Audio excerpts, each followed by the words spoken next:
Assalamualaikum warahmatullahi wabarakatuh. Sekali lagi, para pengundi dan penonton yang sekalian, kita bertemu. Dan kali ini kita akan bincang secara ringkas tentang arahan untuk tidak membazir. Arahan agar tidak membazir ini sudah merupakan satu yang lumrah, menjadi amalan, bahkan menjadi perkara yang diajarkan dari turun-temurun.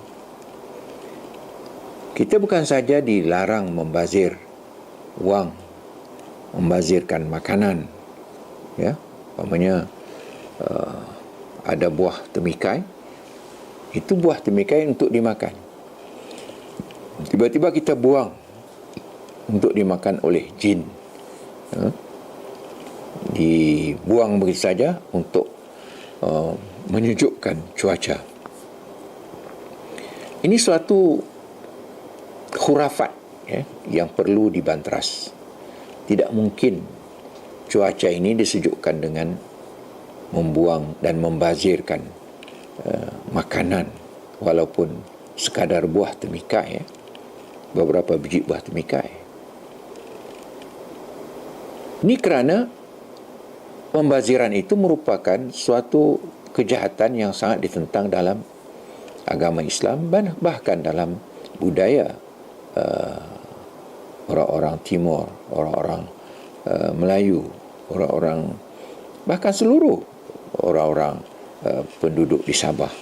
Semuanya tidak akan setuju dengan pembaziran.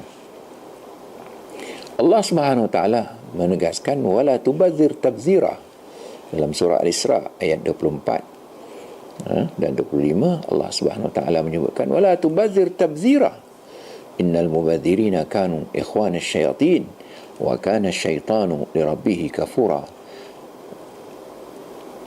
Jangan kalian membazir sedemikian rupa, ya, secara sembronoan dan tidak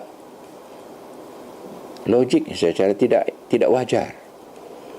Ini kerana pembazir itu adalah rakan-rakannya syaitan, dan syaitan itu adalah sangat menderhaka, sangat kufur terhadap Tuhannya. Saudara-saudara sekalian,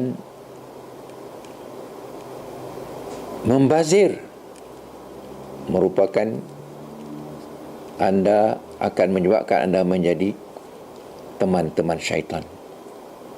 Oleh itu, janganlah kita sengaja mahu menjadi pembazir. Dia bukan hanya pembazir dari sudut wang, ya, tetapi juga pembaziran dari sudut pembuangan undi. Kerana ini adalah satu hak yang bukan selalu dapat kita miliki, tapi hanya mungkin 5 tahun sekali. Ia akan menentukan masa depan negara, sama ada dikelolakan oleh orang yang baik atau sebaliknya. Oleh itu, kita tidak boleh membazirkan undi kita, walaupun satu undi. Dan kita mesti memilih mereka yang memang dari segi logik dan politiknya, mereka yang parti yang layak, yang berkemungkinan besar boleh memerintah sekiranya dia menang. Dan ini tentulah mestilah parti yang berpakat, ya, parti yang besar dalam satu pakatan besar untuk menentang satu pakatan yang sangat besar, iaitu Pakatan Barisan Nasional. Hampir 14 parti.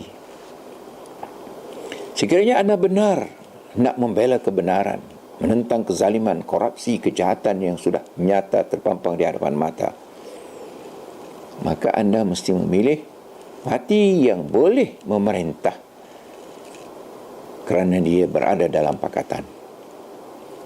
Kalau anda memilih parti yang tidak ada dalam pakatan, dan kalau dia menang pun untuk satu kawasan, dia tidak berupaya untuk menukar, ya, merubah situasi dan merubah kepimpinan dan juga keadaan negara kita. Oleh sebab itu, wajib dari segi syarak kita mengundi parti yang berkemungkinan besar jika dia menang, dia akan dapat membentuk negara, membentuk pemerintahan negeri atau negara. Dan jika anda membazirkan, kerana anda sayang kepada seorang calon dalam parti yang lain yang tidak mempunyai apa-apa kekuatan, maka sebenarnya saudara telah membazir undi, dan membazir undi itu juga merupakan rakan-rakan syaitan, dan oleh itu saudara sudah menjadi temannya syaitan. Sebab itulah dalam konteks ini amanah, parti amanah negara adalah merupakan kesinambungan perjuangan parti yang bernuansakan Islam, yang nak menegakkan Islam dan bukan hendak menyungkutui atau bersama-sama dengan kumpulan yang zalim, yang korup, kerana ini tidak dituntut dalam Islam, bahkan dilarang, banyak hadis-hadis yang melarangnya. Oleh sebab itu, inilah parti yang mempunyai Pakatan Harapan, yang berada dalam Pakatan Harapan, dan insya-Allah akan memberi harapan kepada saudara dan saudari yang ingin melihat perubahan dan era baru dalam kepimpinan politik Malaysia. Di Malaysia, di Sarawak, di Semenanjung, di Sabah dan seluruh negara. Kerana ianya bertali temali dan tidak mungkin dapat dilihat sebagai sesuatu yang terpisah.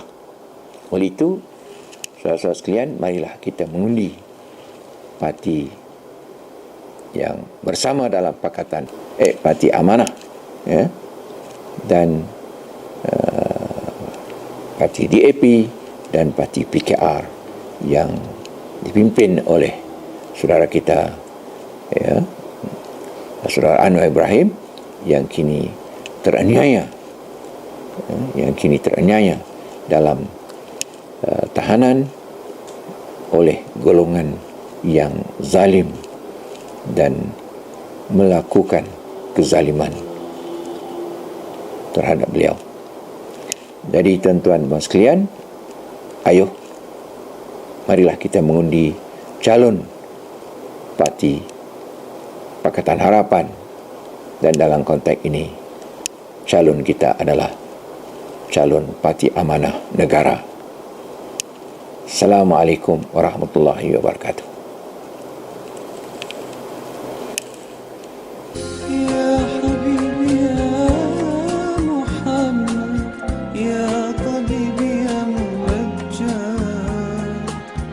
أنت ذو الفضل الأيد